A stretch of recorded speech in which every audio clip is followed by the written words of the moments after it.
السلام. موافق طلب ازیان گروه انگور و باغ یک نوار دیگر میخواستم از تجربه خودم اوید تربوز پروری با شما نشان دهم. امروز 23 سپتامبر سال 2023 می باشد که ما قرار داریم در زمین نزدیکی که سال ششم هست که با پرورش تربوزهای محلی و خارجی مشغول هستم. پرورش می‌کنم. این نوع تربوز ژاپنی نوع خیاکومی حالا مختار رسیده است. این نوع زمستان است. نصیب باشد بعد 10 روز اینا میکنیم. این هم بکنم بستگی نوع خیاکومی است. این تربوز محلی است. این تخمه ها رو از توشکم دسترس کرده شنونده. اینجا تربوز محلی است. پخته رسیده است. بعد طرف اینا اندلک ها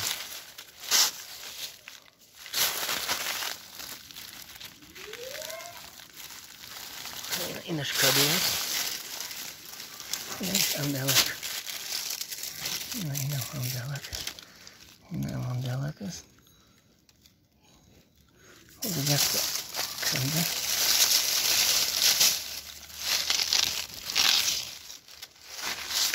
کنده و در نزد شما قش میکنیم که ببینیم پخته رسیده است یا نه. برام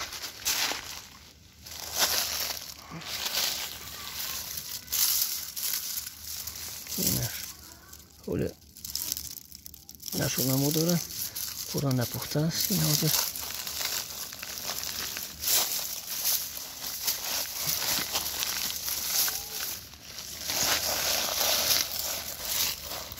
بخاطر ای 10 کیلو زیاد است. روزم نزد شما چش کرده میبینید.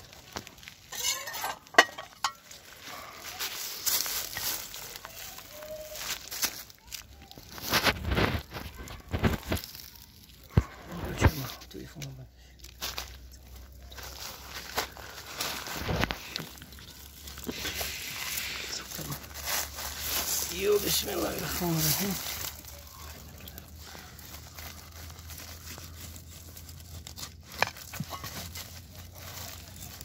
بازش بینیم. بسم الله الرحمن الرحیم. این تربوز محلی پخته رسیده است. وقتش رو بزن.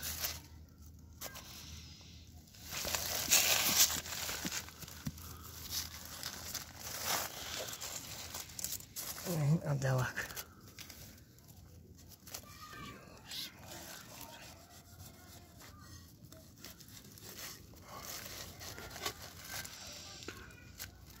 این تخمش پورا رسیدن.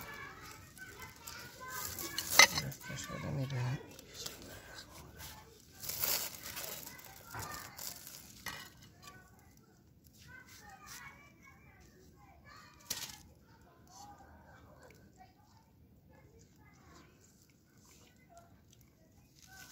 این خربوزه چنین شیرین است که اصل داریم. این تربوز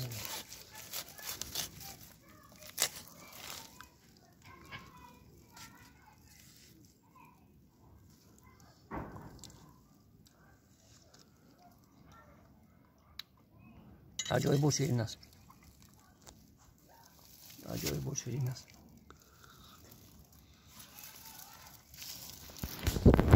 اگه اسکندر از آن گروه انگور و باغ این تربوز و خربوز اندلکوی من تخمه او رو من میگیرم. نصیب باشد کسی که بدر کار شود زنگ زنم شما در راهی میکنم. صحت سلامت باشد برای کار هم.